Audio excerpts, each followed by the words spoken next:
पहिल्या भागामध्ये स्वामींना राघव शास्त्री भेटला होता, जो शास्त्रज्ञ होता आणि एक सायन्स वर्सेस स्पिरिच्युअलिटी, विज्ञान आणि अध्यात्माचा लढा झाला. देऊळबंद भाग 2मध्ये स्वामींना पुन्हा एकदा तितकाच तरकट नास्तिक भेटणारे, एक महिला शेतकरी आणि स्पिरिच्युअलिटी वर्सेस फार्मिंग म्हणजे अध्यात्म विरुद्ध शेती. आणि यावेळी शेतकरी, पहिल्या भागात राघव शास्त्रीची परीक्षा घेतली होती स्वामींनी, यावेळी संगी पायगोडे नावाची बाई परीक्षा घेणारे स्वामींची. साहजिकच माझ्या सिनेमाला येते म्हणजे मलाच सुचली. ती आता परीक्षा देवाची घेण्यामागचं कारण होतं, कारण पहिल्या भागामध्ये देवानी परीक्षा घेतली होती माणसाची. आता माणसाने देवाची परीक्षा घेतली आहे. फक्त तो माणूस कोणी साधा सुद्धा नाही, तर एक शेतकरी बाई आहे आणि स्वतःच्या कष्टानं स्वतःचा संसार फुलवणारी महिला देवाला जाब विचारू शकते. अरे बायको म्हणून नाही, पण एक अभिनेत्री म्हणून ती खूप मोठी आहे आणि खूप अप्रतिम काम. म्हणजे तिच्या अभिनयाबद्दल मी बोलणं बरोबर नाही, कारण नवराच बायकोचं कौतुक करतो असं वाटेल. तिचं काम पहा आणि मग तुम्ही ठरवा की ते योग्य कास्टिंग आहे की नाही. याच्या आधी मी काम केलेलं आहे अर्थात प्रवीणसोबत, पण त्या सगळ्या छोट्या भूमिका होत्या.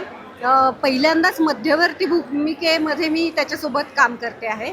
तर अभिनेत्री म्हणून हा फरक थोडासा मला जाणवला करताना. एक जबाबदारीची जाणीव जास्त असते, आपल्यावर जबाबदारी असते चित्रपट संपूर्ण पेलण्याची. तर ही जाणीव थोडीशी मला आली आणि काम करताना तर अर्थात मजाच आली. मी स्वतः स्वामी भक्त आहे ना, आणि एका स्वामी भक्ताने स्वामींवर चित्रपट केलाय, तर कसं काय असं होऊ शकेल? स्वामींच्या कार्याची प्रचिती आणि महतीच चित्रपटात सांगण्यात आलेली आहे. आणि कसं आहे, देव भक्तांसाठी काहीही करतो. देव भक्तांसाठी भक्ताच्या घरी पाणी भरतो, भक्ताची कामं करतो. तुकोबांच्या आवलीसाठी पायात काटा रुतल्याला काढायला जातो, डोक्यावर तिचं भारे घेऊन जातो. भक्तासाठी देव दगडं खातो, भक्तासाठी देव टीका सहन करतो, भक्तासाठी देव वाटेल ते करतो. आणि या चित्रपटात तेच तुम्हाला पाहायला मिळेल. 21 मेला सिनेमा येतोय. फक्त चित्रपटगृहात जाऊन पहा, नाहीतर नंतर तुम्हाला हळहळ वाटेला की हा सिनेमा मोठ्या पडद्यावर का नाही पाहिला. मोठ्या पडद्यावरच पाहण्याची गोष्ट आहे, कारण आमचे DOP प्रशांत मिसळे यांनी खूप अप्रतिम केलं. या प्रशांतजी, हे प्रशांत मिसळे. टीजरच एवढा सुंदर दिसतोय, सिनेमा काय असेल तुम्ही विचार करावा फक्त.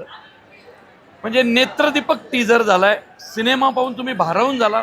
त्यामागे मी, स्नेहल, मोहन जोशी नंतर कुणाचे कष्ट असतील, तर हा माणूस आहे कदाचित आमच्यापेक्षा थोडे जास्तच कष्ट यांचे.